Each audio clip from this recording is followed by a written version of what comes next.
Can't even know eating boogers, bro. Just do it covertly. God bless you. My name is Aaron Cunningham. I'll be doing tonight's teaching in our Heavenly Father's Word, and get excited because He's alive, He's in the room, He's inside you if you're a believer.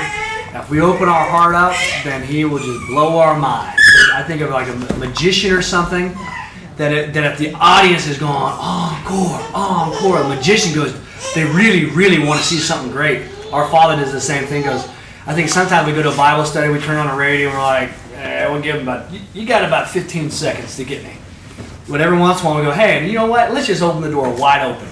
Let's just take the door off the hinges. Come on in. He's like, really? They want to see some good stuff? If we do that on the inside, then He goes, I'll show you the good stuff. And if you pay attention, He will show you how to apply this into your own life specifically. And he'll say, Isaiah, I want you to start thinking about this when you do this. You go, well, that's one of the things I was praying about. I wanted an answer to that. He goes, it's a good thing you're paying attention, huh?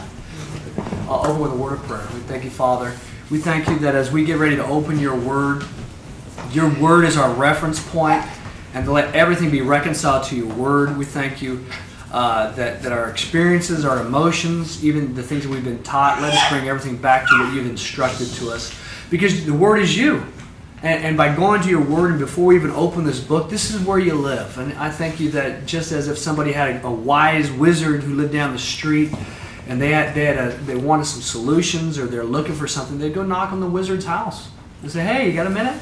Well, we thank you that you always have a minute for us because of what you and your son did through Christ Jesus. We thank you that before we even open this book, we're getting ready to knock on the greatest subject there ever is, your door. We thank you for what you're about ready to reveal to us, for the wonderful blessing it is to get to share your word through your son, Jesus Christ.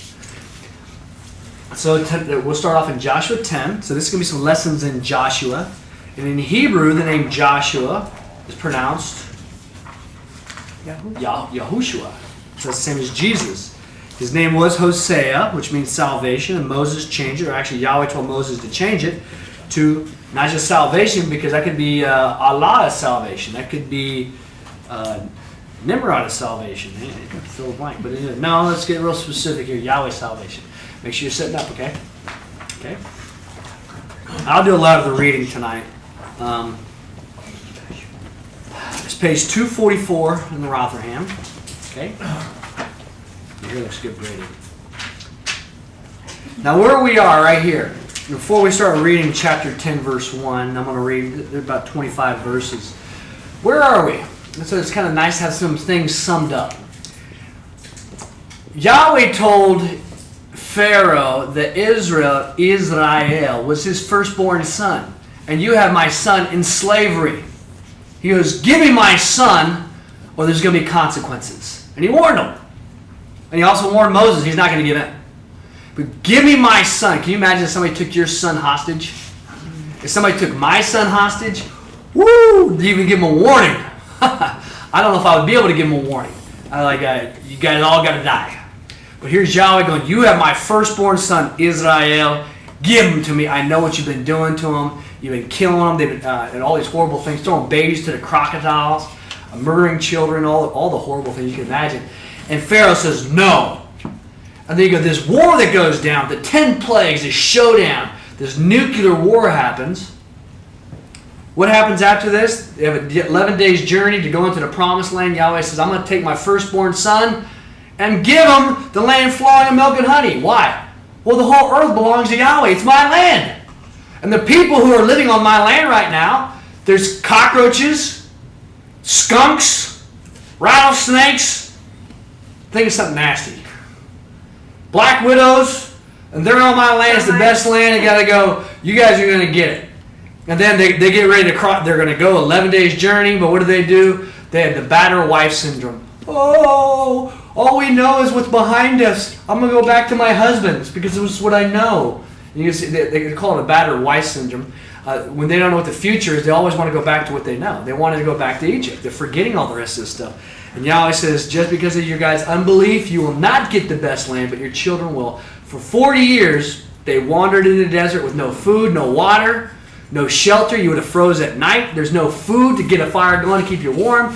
Yahweh provided for them And though their mother and their father would have worried every night whether they're going to get manna the next day, I'm fully convinced that the rebellious generation that was led out of Israel probably was never content. And they probably said, well, of course Yahweh's going to feed us tomorrow. He's Yahweh. Had they believed, they probably would have went into the land of promise. These people probably would have had ulcers. Here's mom and dad going, oh, he fed us for 29 years, but could he do 30? And here these kids going, mom and dad are stressed out about the manna? What's wrong with mom and dad? So for 40 years, this whole thing is going on. And what was also happening for 40 years? Yahweh was warning all the people in the land of Canaan. They had a 40-year notice, an eviction notice. Here's an eviction notice if your bank owns your house, especially if you have a house where you didn't put anything down on it. The bank goes, we're coming for our house. You got 30-day notice. And if somebody decided not to leave the house, guess what's going to happen? Well, we'll have to do by force, but you got to get out. For 40 years they were warned, Israel's coming. They heard about the wars that they did also. They go, Israel, they've killed all kinds of things. And the people in the land of Canaan go, it's not about Israel. It's about Israel's God. Because these people are nothing. These guys could be farmers. They could have been tax collectors, fishermen, or whatever.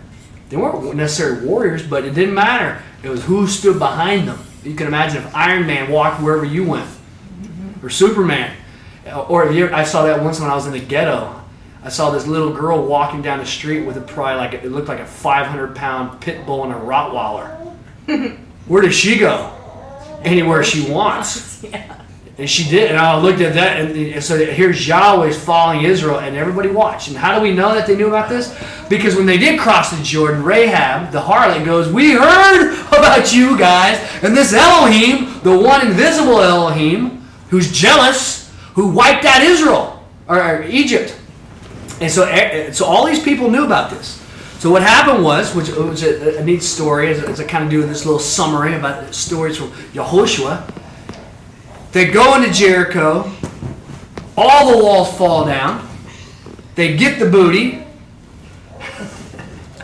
They get everything. They go to Ai. They learn that you can't stand before your enemies with sin. What a great lesson for all of us. You're getting ready to go into war. You got sin in your life. You better take care of it. Learn what Ai. And then what happens next? A land called Gibeon comes to them and says, hey, we've been warned for 40 years.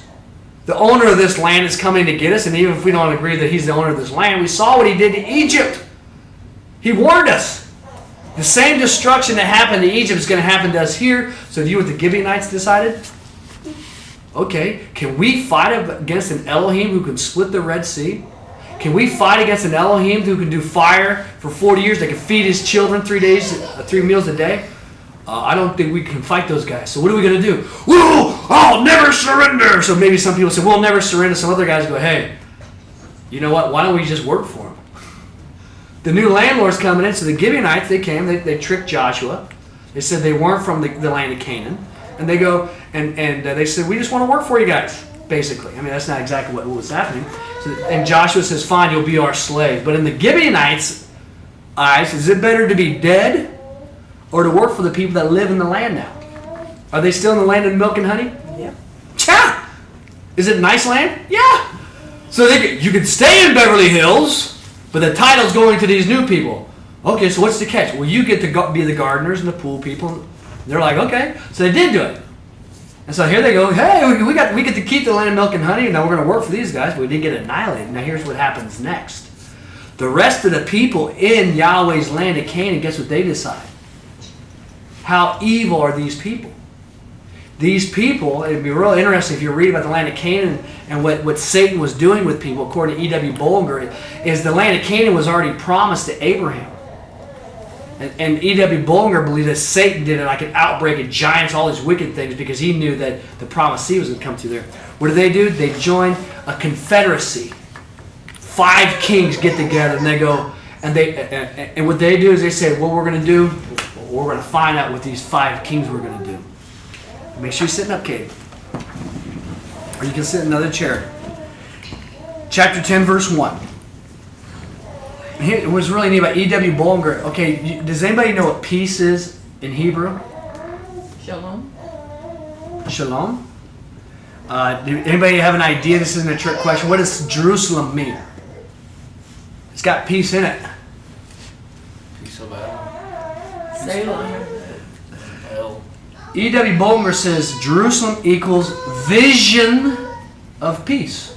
Oh, Where are we going? we're The going. New Jerusalem. Isn't that neat? 'Cause if you find about Jerusalem, Jerusalem is not a peaceful city. The people that live there, they're evil. And then they got to go to war to get this city. But before we even read it, says, and it came to pass when Adonizedek, king of Jerusalem, heard of Yahoshua had captured Ai and devoted it to destruction, as he had done to Jericho and her king, so had he done with Ai and her king. And the inhabitants of Gibeon had made peace with Israel and had come into their midst. Isn't that neat? Because all that's a grammatical inversion. Then feared they greatly, because Gibeon was a great city, as in one of the royal cities, and because it was greater than Ai, and all the men thereof. Remember, Ai won a battle, right? They didn't win a battle. And the city even greater than Ai goes, we will be your slaves. Can you imagine if Great Britain says, we will be a slave to another country? Are you kidding me? Great Britain? That would get our attention, wouldn't it? You can have all our land. We are now your servants. So what do? They feared. Verse 3. Therefore sent Adonizedek, king of Jerusalem, unto Hoham, king of Hebron, and Param, king of Jarmuth, and unto Japhia, king of Lachish, and unto Debir, king of Eglon, saying, Come up unto me and help me, that we may smite Gibeon, for he had made peace with Yahoshua, and with the sons of Israel. So they gathered themselves together and came up, even the 5 kings of the Amorites, the king of Jerusalem, the king of Hebron, the king of Jarmuth, the king of Lachish, the king of Eglon, they and all their hosts, and encamped near Gibeon, and made war against it. It was really neat. My brother worked for a land manager. He owned all this property, and the land manager owned all the property. He was getting paid to take people hunting. And they decided that they're going to build a cabin. He was paying for the people coming to hunt. He was paying for them to go to a hotel. He goes, wouldn't it be nice if they just had a cabin here? See what they did? They started building an incredible cabin. So my brother got to do all this work. And it was a concrete floor, and they decided to heat the concrete floor. So I don't know how much money was spent. A lot of money on this cabin. And with the concrete floor, that's one of the problems with like if you walk out into the garage, is it cold if you're barefoot? Mm-hmm. He heated it, pumped hot water through the whole thing. How nice is that? Mm-hmm. Pretty neat, right? Yeah. There's one problem with it though. He didn't realize that the land that he owned was infected by copperhead snakes. Very rare actually for this part of the United States. And what happened was, after one of the hunters came there to visit, he complained that he almost stepped on a copperhead when he came out, because with the copperheads, what do they want? Warmth. And the front porch of the cabin he just built was a perfect warming pad for a arguably deadly snake. I go, what kind of host is this? You got copperheads out here. My brother didn't believe it was a copperhead because they're very rare around this part of the world, or this part of the United States. He went out and guess what? It was a copperhead. He calls me up. I go and identify it. I was like that was one of my hobbies, like a herpetologist. I go, it is a copperhead. They ended up killing like 50 copperheads around one cabin. And you have the copperheads? They kept trying to take over the cabin. They wanted that heat. And is there any, because you say, hey, copperhead, I tell you what, we don't want to kill you. You probably don't really want to kill us. Why don't you stay on your side of the fence? We'll stay on our side of the fence. Do you think a copperhead would do that? Neither would a rattlesnake. Neither would a cobra. There's one way to deal with them. You had to kill them. And so here's Yahweh's land. And he goes, kids, here you go. They're trusting him. Here they are. And there's copperheads and rattlesnakes and cockroaches and skunks everywhere. And the kids go, we want to go in there, but the skunks will get you. If the skunks don't get you, the rattlesnakes will get you. And Yahweh goes, get rid of them. What? I've already warned all the skunks and the rattlesnakes and the whatever they are to get out. Well, they said they're not going to get out. So this is what the 5 kings said, we're not moving. So who are the 5 kings choosing to fight? Yahweh. Kind of sounds a lot like Islam, doesn't it? I bet you their religion was just like Islam also. That says if you die in war, it's an automatic way to heaven, because these guys just signed their own death sentence. And so, you're going to fight Yahweh. Okay, good luck with that one. We'll find out what's going to happen to them. Maybe they'll win. And so verse 4, come up with me and help me that we may smite Gibeon, for he hath made peace with Joshua and the sons of Israel. So they gathered themselves together and came up the 5 kings of the Amorites, the king of Jerusalem, the king of Hebron, the king of Jarmuth, the king of Lachish, the king of Jarmuth, or king of Eglon. I think Eglon might have been like the giants, by the way. They and all their hosts, and they encamped near Gibeon and made war against who? They made war against Gibeon. That's Caedmon's alarm clock. Like going, I thought I saw it. Shouldn't go back off again. And who did they attack? They didn't attack Yahweh directly, but they're thinking, we're going to attack Gibeon. We're going to get these guys. Let me see here. Where is it? Verse 6? Yeah. So the men of Gibeon sent unto Joshua and unto the camp of Gilgal, saying, these are real interesting people, aren't they? Rahab made a choice. I want you. So did Ruth made a choice. Also, who is the creator? Well, his name is Yahweh. I've never heard of his name. But he owns all this? Yeah. Well, tell me about it. Well, he loves you so much, he asked his only begotten son to die the death of the cross so that you can go to paradise. This earth's going to go away. There's going to be another earth. It's going to be the Garden of Eden. It's going to be paradise. Every tear is going to be wiped away. You'll have pet lions and tigers. I believe the dinosaurs will be there. How neat will that be? Having dinosaurs in your backyard? Watch out for that poop. You might have to have a backhoe to clean some of that up. But anyways, then you go, really? That's where you're going? Yeah. Well, then they go, can you give me an illustration that your religion is real? And you go, well, the book of Acts says every believer is given a sign. What is it? They go, what language was that? Where did you learn it? I didn't learn it. Every Christian comes. Factory installed. Your own language. A language of men or of angels. What did you just say? I have no idea. Why did you do it? Well, that's interesting because 1 Corinthians 14 says, I just built myself up like Peter did on the day of Pentecost. It also says I pray perfectly. They go, wow, that could be really convenient. They go, have you ever knew what you're supposed to do? And your problem wasn't that you already know it's wrong. The problem is you don't have the strength not to do it again. Stop picking on your little sister. Oh, I know what I'm going to do wrong. Stop picking on your little sister. Speak in tongues over it. So I digress. I come back. But anyways, Gibeon, they just chose, here's Yahweh. Just like anybody who would have put the blood post of the lamb over their doorpost in Egypt. Where was I? Verse 7? 6b. 6b. Thank you. Come unto us quickly and save us and help us, for the king of the Amorites that dwell in the hill country are gathered together against us. So Yahoshua or Joshua went up to Gilgal. He and all the people war with him, even as the mighty men of valor. And Yahweh said unto Yahoshua, do not fear because of them, for unto thy hand I have delivered them. Not a man of them shall stand before thee. Whew. Isn't that neat? Mm-hmm. Joshua's kind of in an unusual spot here. They went to war in Ai. He did not get counsel. David learned from Joshua. David always got counsel from Yahweh. Before he went to war, he goes, is everything okay? Now, Joshua was learning. He went to Ai, they went to war, and there was sin in the camp, and 23 people, I believe, died. Okay, so then they make a covenant with Gibeon. They're supposed to wipe these guys out. What do we do now? And now Gibeon gets attacked. What do we do? Does Joshua know what to do? Not necessarily. Well, where does he go? He goes to Yahweh, and Yahweh goes, don't fear. I've given all them into your hand. So Joshua came in unto them suddenly. All the night came up from Gilgal. When did he come up? At night. Now, if we turned off all the lights in my basement,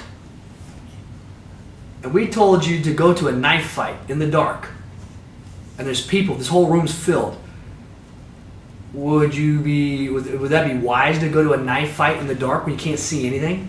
To fight somebody else? He went at night. How can you go at night? You don't travel at night. Even George Washington, they didn't even fight during the winter. You don't fight at night. You can't see anything. They don't have smartphones going, where are my keys? Oh, there it is. You get your phone out. They don't have flashlights. They don't have these necessary torches. You can't fight with torches. You can't go to war if you can't see. Here, I got an idea. Elijah, I want you to box Isaiah, except you have to close your eyes. Time out. When can you go to war at night? When you have NVGs, night vision goggles. And Yahweh, here's Joshua. He went to war at night.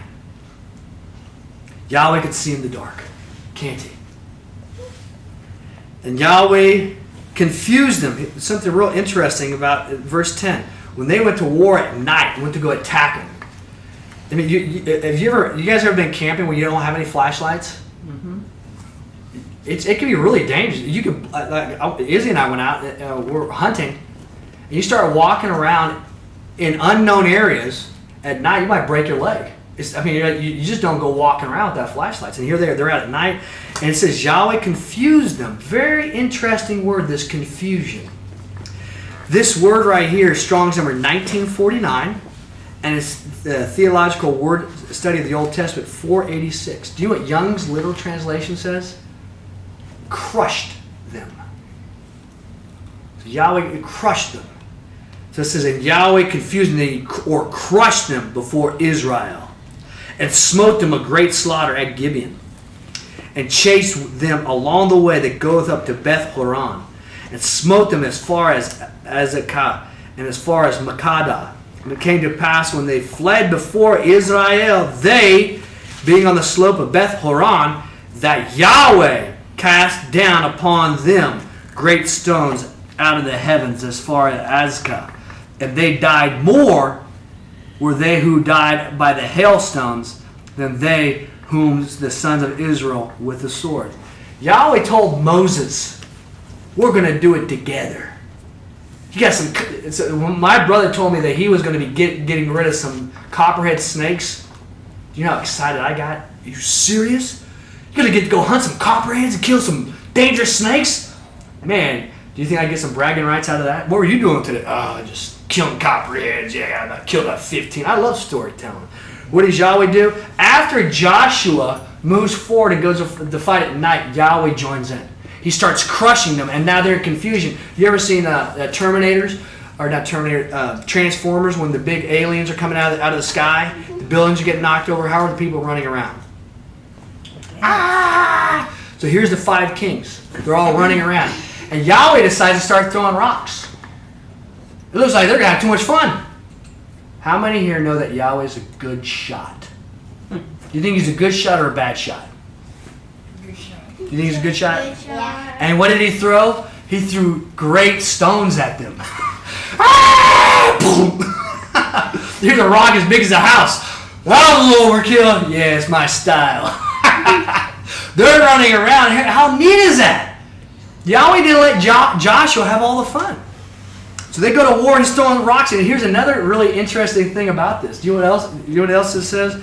With how about Melania? You read verse B, 11b. We're on page 245. Heavens as far as Azekah. Do you see that up there? B. Yeah. No, just where it says heavens. Right above 12. Yeah. What's it say? Heavens as far as Azekah, and they died. More were they died by hailstones than whom sons of Israel slew by the sword. Okay, who wrote this book? Yahweh wrote this. And not only did he kill these guys, he kept score. He said, I won. I got more than you. Did you ever see that with Lord of the Rings where the dwarf and Legolas are killing the bad guys? And instead of being intimidated by the orc and the goblins, they're counting. And they're cutting them. And then Legolas kills one of the big gigantic elephants. The dwarf goes, that still counts as one! They're not even distracted. They're counting how many they got. And Yahweh goes, I won that competition. Isn't that neat? Yahweh kept count. Well, he's too big for these things. And he was the one that wrote it down. Great job. I love your work. I like your style. Man, he's keeping count. How do you use that? Then spake Yahoshua unto Yahweh on the day when Yahweh delivered the Amorites before the sons of Israel. Yea, he said unto the presence of Israel, Thou sun in Gibeon, be still, and thou moon in the vale of Ajalon. So the sun was still, and the moon stayed, until a nation should be avenged by its foes.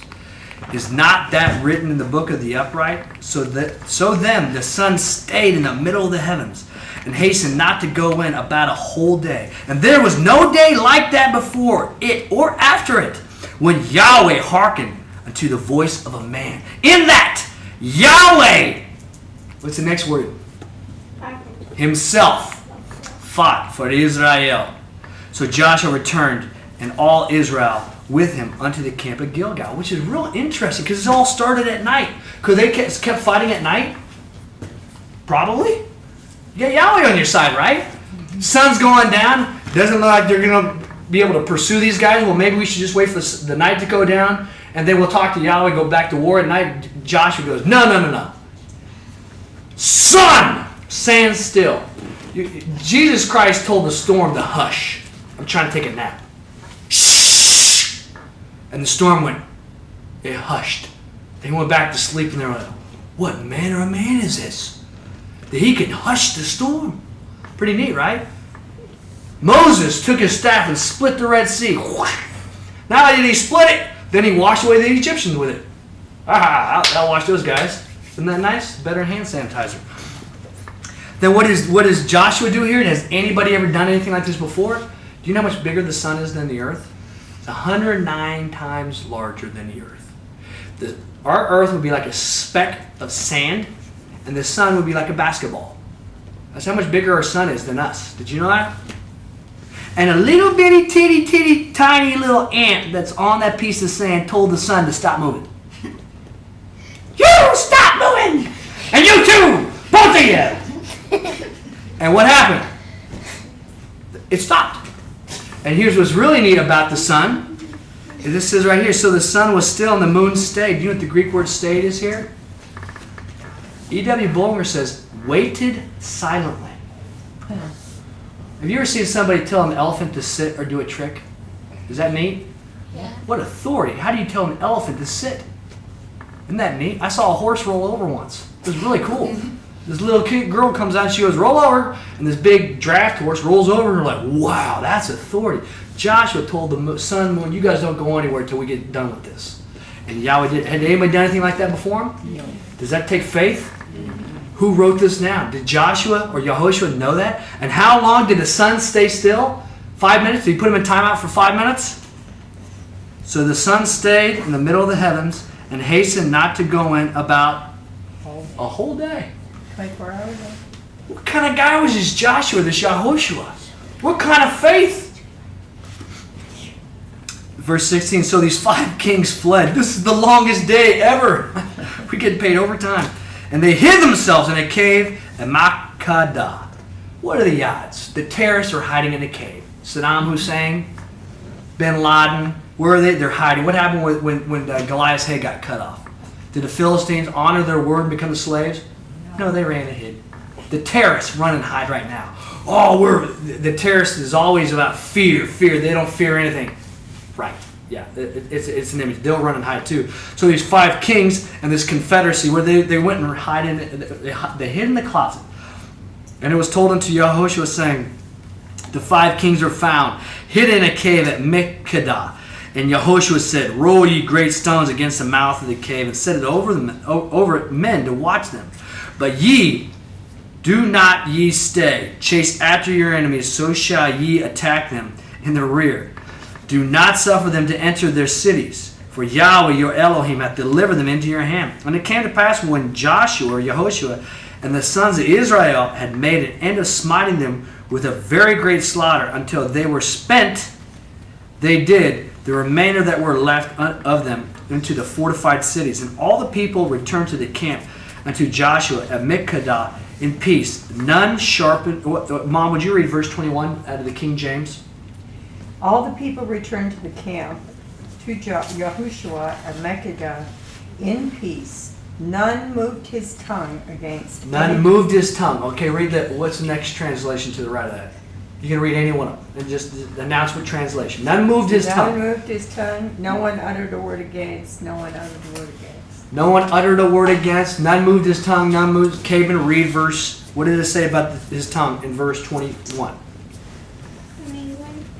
Yeah. And all the people returned unto the camp unto Joshua at Makkedah in peace. None sharpened his tongue. None sharpened his tongue. That doesn't sound anything like the NIV, the King James, the Amplified, or the New Revised Standard. They said nobody moved their mouth. Nobody spoke or anything. He says nobody sharpened his tongue. Have you ever sharpened your tongue? Nope. Have you ever sharpened your tongue? Like, Do you think there might be a riddle here? Do you think there might be a treasure here? What does that mean? Here's the Hebrew word for sharpen. How wonderful is E.W. Bollinger. This is E.W. Bollinger is the greatest study Bible in the world. Back here, this is the Rotherham. Rotherham is the most accurate literal translation of our Yahweh's word. And you see, none sharpened his tongue. What does that mean? Let's just take a look at this Hebrew word. The Hebrew word is haras. Okay? It'll be a theological word in the Theological Word Book 752. Now I'm going to read a couple of different things. This is what this word is. Basic to the meaning of haras are the concepts to cut or sharpen and to decide. The connotation to cut is most clearly seen in Leviticus 22:22, where the word occurs in proscription against the use of maimed animals or sacrifice. The former meaning is represented in the noun haraus and the Akkadian conjugate harausa, which means to cut off, to cut off. None cut their tongue. Other usages of the word with the connotations of cut occur more metaphorical passages in Joshua 10:21. The word is used in an expression which means to speak against. The translation moved, King James, ASV, RSV, has little support either in Hebrew or the Akkadian usage.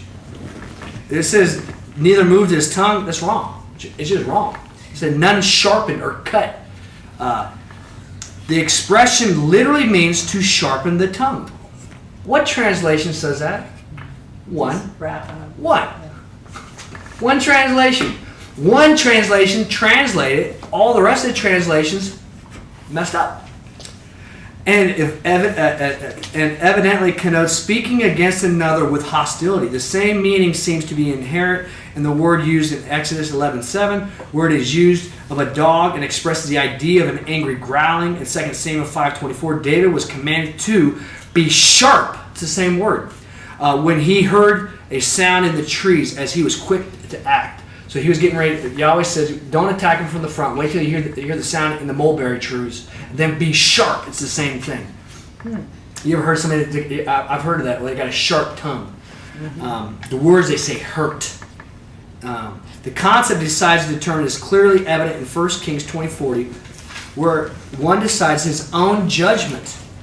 In all other instances, the word connotates a concept of determined and referred to something that cannot be changed. Perhaps the basic idea of cut is evident here, in that which it is in size cannot be altered.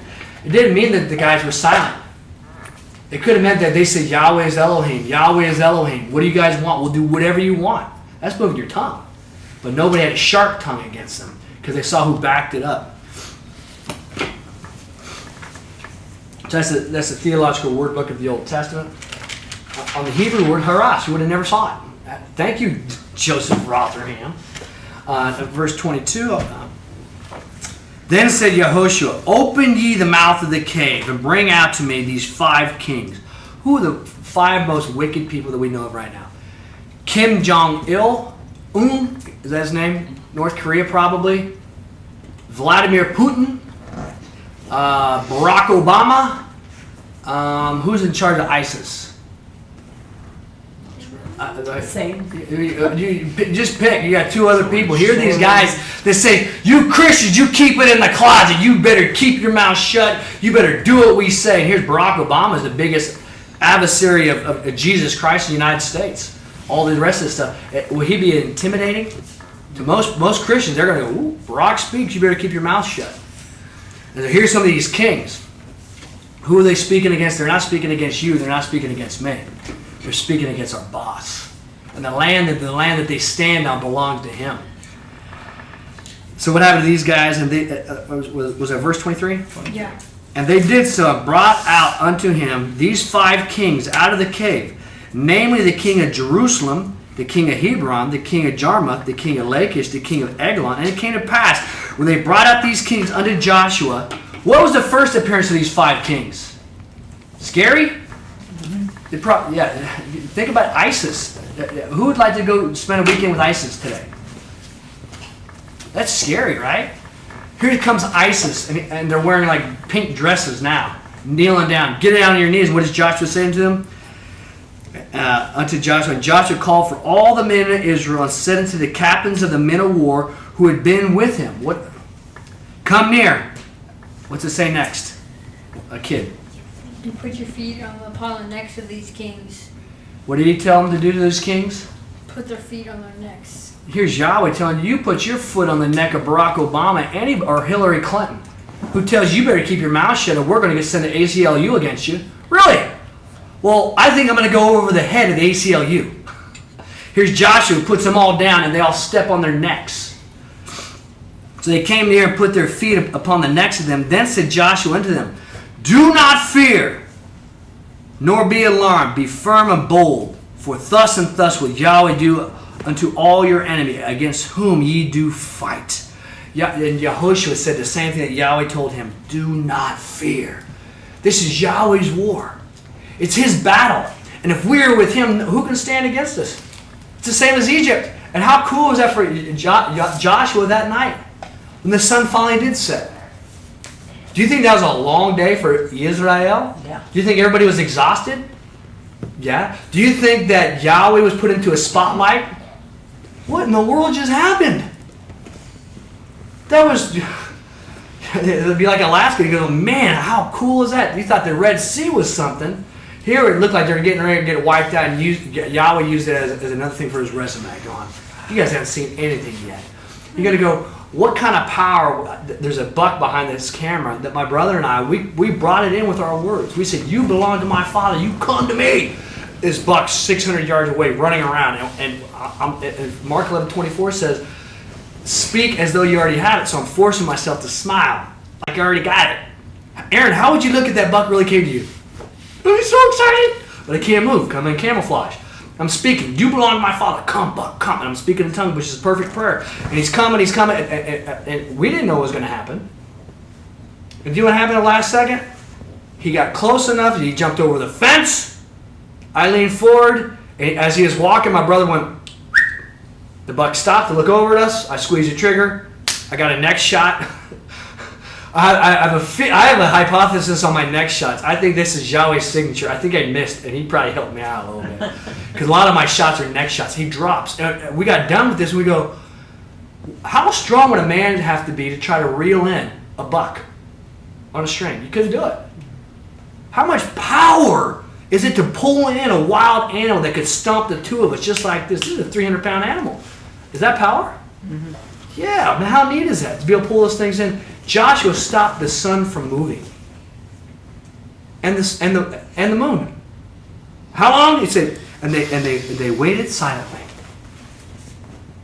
Who did Joshua represent? The moon and the sun's boss. Ooh, who spoke? Who's Joshua? That's Yahweh's right hand man. Oh, okay, I better get up. Whenever you're ready, Joshua, we'll get back to work. You ever seen that with an animal or a dog? Here's a big Rottweiler, a pit bull, and a baby comes up and starts mauling on it, pulling on its ears, and the big dog looks at the owner like, because the baby has authority. And so do we have authority similar to this. Now turn to 2 Corinthians chapter 4. Okay. 2 Corinthians. New Testament. What's really neat as you start reading that is to think, David always inquired of Yahweh before he went to war. So should we. But David had an advantage over Yahoshua, didn't he? David read what Yahoshua did.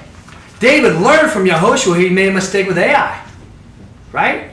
So it's not really fair when David and Yahoshua get to meet. Yahoshua is going to go, hey, some of your credit belongs to me. You stood on my shoulders with some of that, David. You can see him joking around a little bit.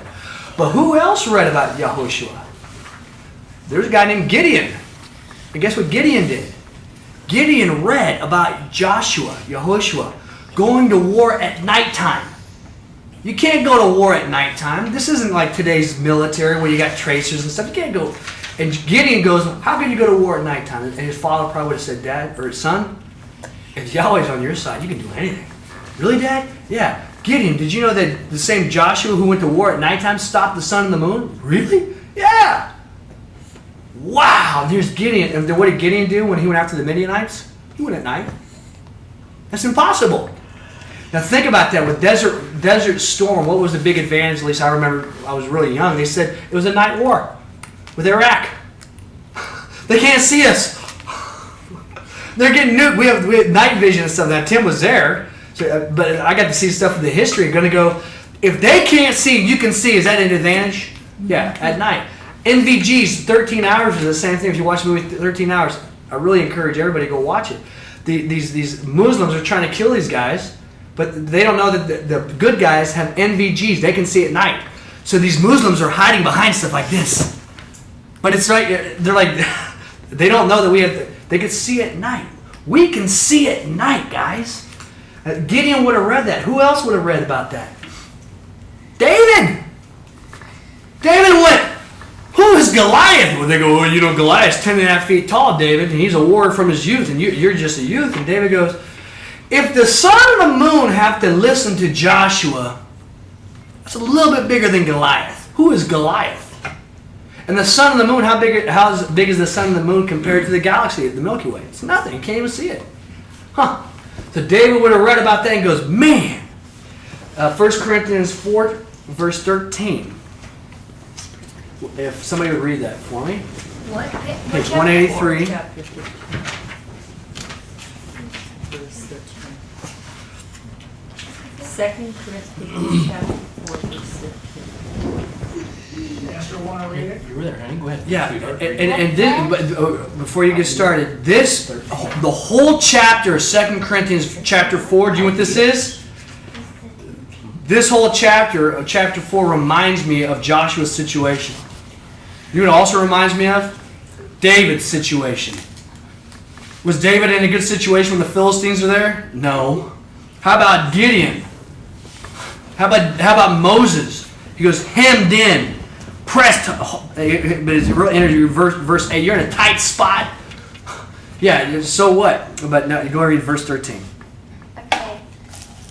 How but seeing that we have the same spirit of faith, according to that which is written, I believe, therefore I spake. We also believe, therefore also we speak. In verse 8, or verse 6, it says, because the God who said out of the darkness light shine is he who has shone in our hearts.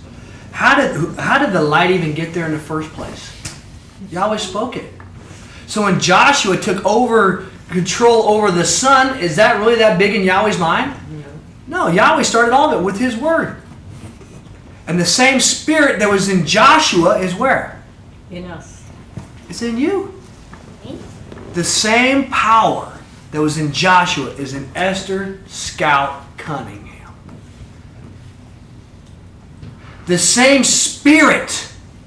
We have the same spirit of faith. The same spirit that told Pharaoh. Is Pharaoh a good guy? He was horribly evil. He's wicked, wicked, wicked. And what did Moses tell Pharaoh? I was thinking about all the plagues, and then today as I was looking at it, he told Pharaoh, your son is going to die. What if somebody went to Barack Obama and says, you either get down on your knees or your two daughters are going to die? You think he would take that serious? Yeah. You threatened the dictator's kids, and Moses went to Pharaoh and says, your son is going to die. Do you think Pharaoh got hot? Do you think Pharaoh had ever had his child threatened before? Woo! The same spirit is inside you. The same spirit that told Goliath, I'm going to cut your head off, is inside Melania. The same spirit. Then you go back, which is neat, verse 6, the same spirit that said, light be, is in you. Where's your reference point? David would have studied Joshua. Gideon would have studied Joshua. David probably would have read about Samson. Did Samson kill a lion with his bare hands? And then when a lion gets his dad's sheep, the same spirit's in me. I'm not afraid of a lion or a bear. What's your reference point, King David? The same spirit is inside of us. And the important thing, what does it say?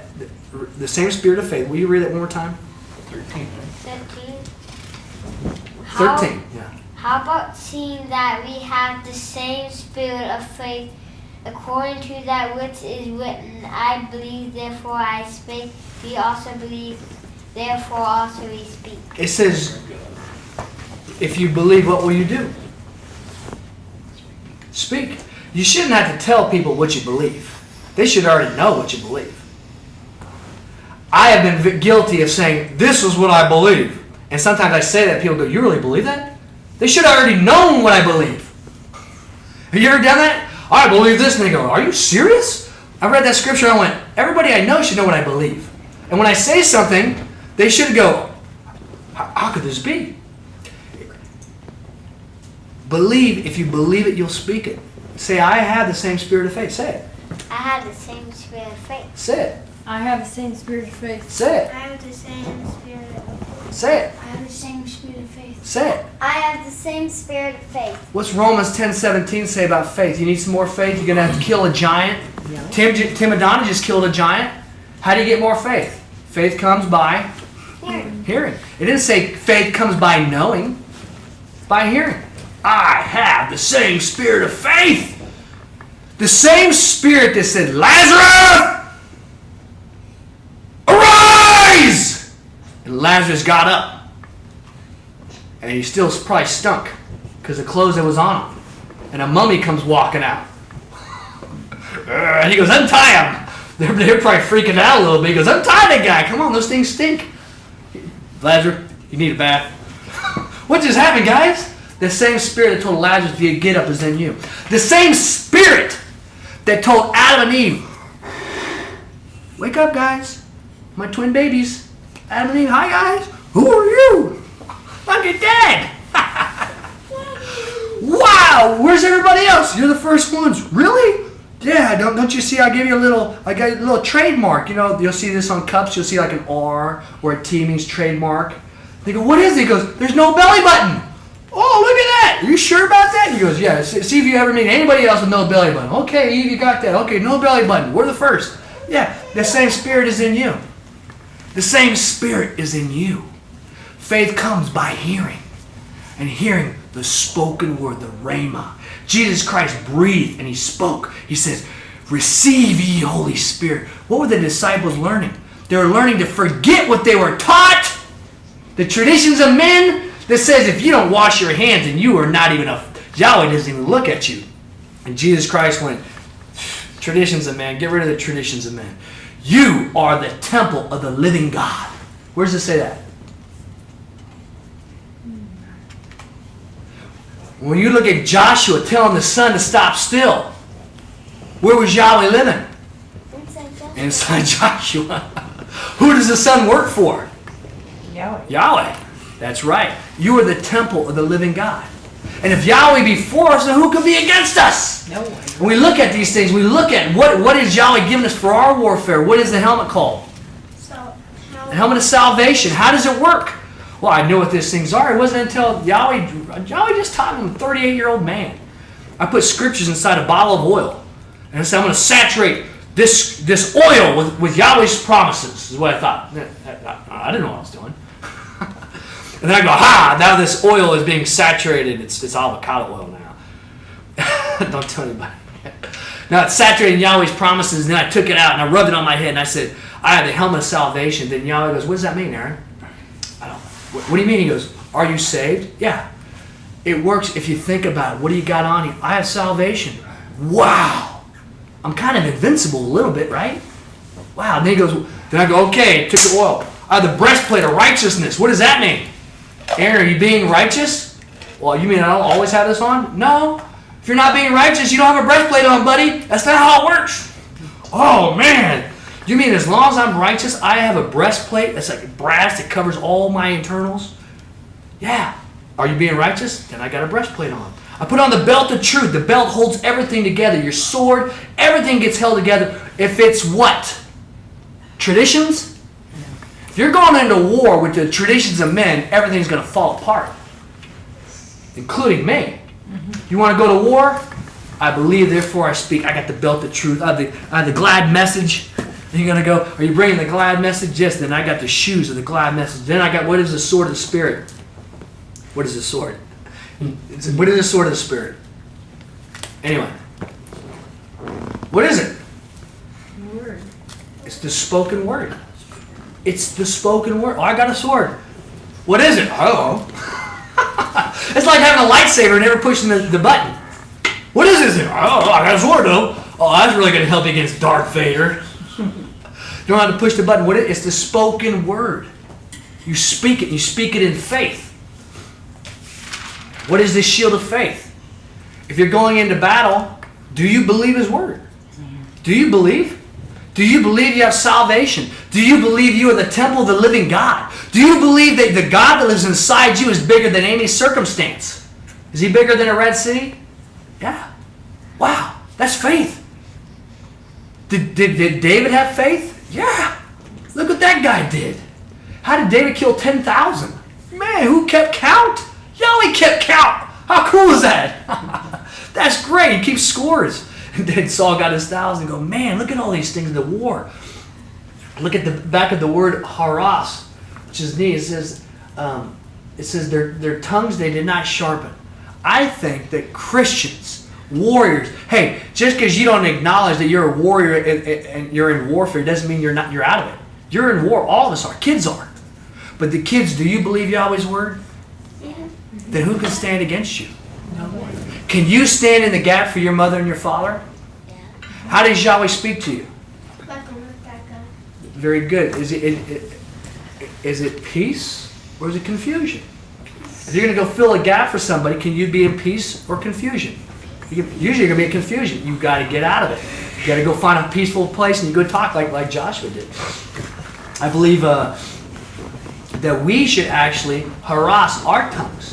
We should be sharpening our tongues. They said nobody sharpened their tongues against any one of Israel because who stood behind them? You better get down. By speaking in faith. I believe also that we have the sword, which is the spoken word. But it really only works if you act like you believe. You got to walk out and believe. Yahweh showed up after David showed up. Yahweh's already there, but it's like he showed up. Yahweh didn't act until David did his first, or Joshua did his first thing. Got together, got everybody together, here's all this stuff. And then he does show up. Then you got a sword of the Spirit. Well, what does that mean? It's a spoken word. Okay, I believe if a little girl could hold up a sword, and she'd hold the same sword as me, but if she doesn't exercise the sword, who's going to win that? Should you be exercising your sword? Yeah, absolutely. And if you speak the word in faith, according to the promises, you can become a samurai warrior with Yahweh's word. And that's who these people were. Joshua, Gideon, David. They exercise this every day. Are you ministering health to dead plants? Are you telling dead bugs to get up? How can I tell a bug to get up? Because the same spirit that told that bug to come into being is in me. Are you telling the traffic lights to go green? Do you need it? Well, I do, but I really got to go pee. It's red. Let's speak to the traffic lights. Speak to the things. Exercise. And the point is to be exercising your faith in small things so that when you do get to the big things, you go, I'm already ready for the war. I've been through these things. And then, which was neat. And then as you look at all these things, as a reference point is the word, the same spirit that Joshua, he told, son, I said sit. And here's the sun and the moon like, woo, boy. Here's someone, we haven't heard anybody talk like that since Adam and Eve. What are you going to do, moon? Oh, I ain't moving nothing, man. And then after a whole day, the sun and the moon went back to the orbit. What kind of power? The same power is in you. Now we'll go ahead and hear from our Father according to 1 Corinthians 14. If anybody feels inspired, remember speaking in tongues. As you speak the language that was given you, and the length should be the same as your tongues of interpretation. If you have two manifestations, please raise your hand, and then I'll give you authorization. Just make sure we're keeping everything real in order. We thank you, Father, for your word. Mom, why don't you close with a word of prayer? Precious Father Yahweh, through our precious risen Lord and Savior, we come to you. And thank you for forgiveness for our sins so that we can stand boldly and without shame before your throne. And doing this, we thank you and praise you for the words we heard tonight, that they don't go out void. We thank you for directing Aaron's mouth and tongue to bless us and teach us. We thank you for all the folks out there who are going to see this teaching, that they're there tonight, or the ones that will see it in the future, to just get blessed and learn and walk with the knowledge that you have the Spirit within you, enabling you to stand and stand fast against the wily darts of the wicked one. Akasene harakanana lakasene yamana yakasene yamanangani lokosane harahirana goyasana. My children, you are a pillar of stone, and you have a pillar of stone, but you need a mallet. You need a mallet to be able to shape the stone. You need a peg to be able to chip the stone. So I will give you these things if you just follow me. And I will give you the mallet, and I will give you the peg so you can shape these stone pillars for me. I want you to shape them for me, but I need to give you the mallet and the peg first. So come to me, and I will give you these things. Masikonchi no wakani koi. Malasani konchi masukoni mahiu. Malasani shenyo soke monakai. Murashini suko amine koi nekachuna sekoyano. Malakene sikochine na koyamo. Kadesina no kadikaton. Nashino sukayeko. My children, you are all castles. Some are big, some are small, some are bright, some are dark. My children, some other people with darker castles, when you want to go into their castle, they will act like the doors are open, but it's just a screen. You will run into it, and they will laugh. But I will never close my doors on you. I am the biggest and brightest castle. I am 10 million times the size of the other castles, and I will never close the doors. I will welcome you with open arms. My children, do you know, like, you all like a color, like, you all a special color, like color that I like. I want you to be one of those black colors that dark. I want you to be a light one. I want you to be light because I want you to be light because you all feel like I want you to follow my word. If you're very, very dark, and then when you follow my word, you get brighter and brighter and brighter. That's why I want you to come with me so you can get brighter with my word.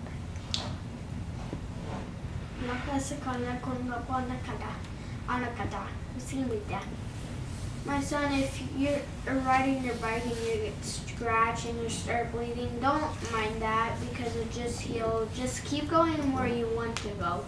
And don't faith, if there's anything scary, don't take the long way around. Take the short way where scary things are.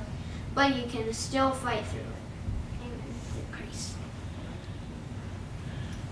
My sons and daughters, all through my word you see where my children had made monuments or memorials for the things that took place, that they would see it and remember. And I call upon you to do these things within your life, that you can make these things, that you see and remember, that I reminded my children over and over again of the wonderful things I had done for them in the past, that how quickly that things are forgotten. So I put these upon you, that you press these upon your heart and upon your minds, that you remember and you focus back on all these things, that you will see all the wonderful things, the greatness that I have dealt before you. I am the apple tree and all of you are the apples. And sometimes you see apples and they look just perfect, but they are not perfect. Look yummy and tasty, but they're not. You are my juicy apple, and them they look so delicious that you bite into them, they don't taste that good anymore. So I want you to be my delicious juicy apple. I don't want you to be a bad apple. They look good, but they're not. Don't blend with the crowd. Like the apples, mostly the red. I don't want you to be that color. I want you to be your own color. Your own color that makes all of them jealous and they want to be that color. If somebody switches all the colors to you, then you can switch back. Amen. Hold fast to what I've given you and I've taught you. Hold on to it with all your might, for these are treasures that have absolutely no end. Hold fast to what I've told you. And don't let go. Don't allow your mind to seek evil.